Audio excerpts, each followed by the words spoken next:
আপনাদেরকে আজকে একটি দারুণ একটি আইডিয়া শেয়ার করব। আমার এক ভাই এই আইডিয়ার কথাটি বলেছিল। সে আইডিয়াটি হচ্ছে গরু পালনের দারুণ একটি আইডিয়া। অনেকেরই আছে কম টাকা কম পুঁজি, কিন্তু এইটা কাজে লাগাতে চায় অনেকেই।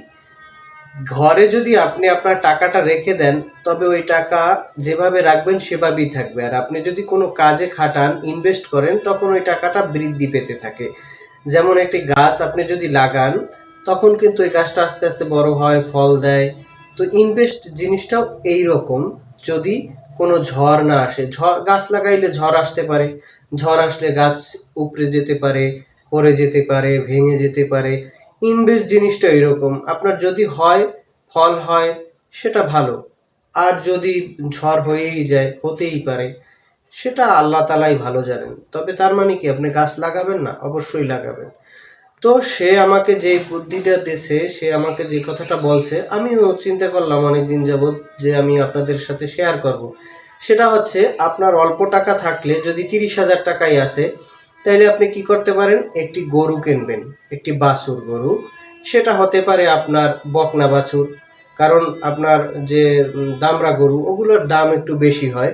সেক্ষেত্রে আপনি যদি একটা দামড়ি বাছুর কেনেন, বকনা যেটাকে বলে, সেটা আপনি 20 থেকে 25 অথবা 30,000 টাকার ভিতর যদি কেনেন, কেনার পর সেটা আপনি 1 বছর পাললেন, পালার পর ওটা মিনিমাম আপনার 50,000 টাকা আশা করা যায়, যদি আপনি ভালোভাবে যত্ন নেন।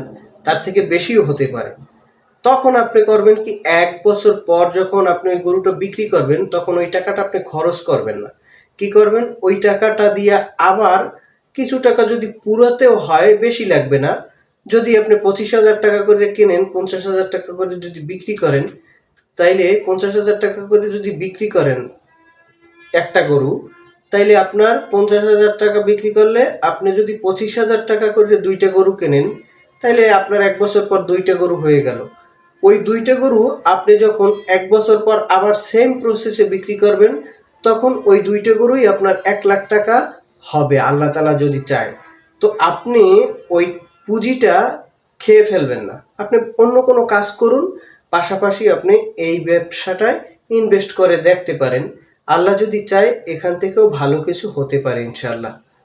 আপনাদের এই আইডিয়াটা কেমন লাগেছে অবশ্যই জানাবেন ইনশাআল্লাহ।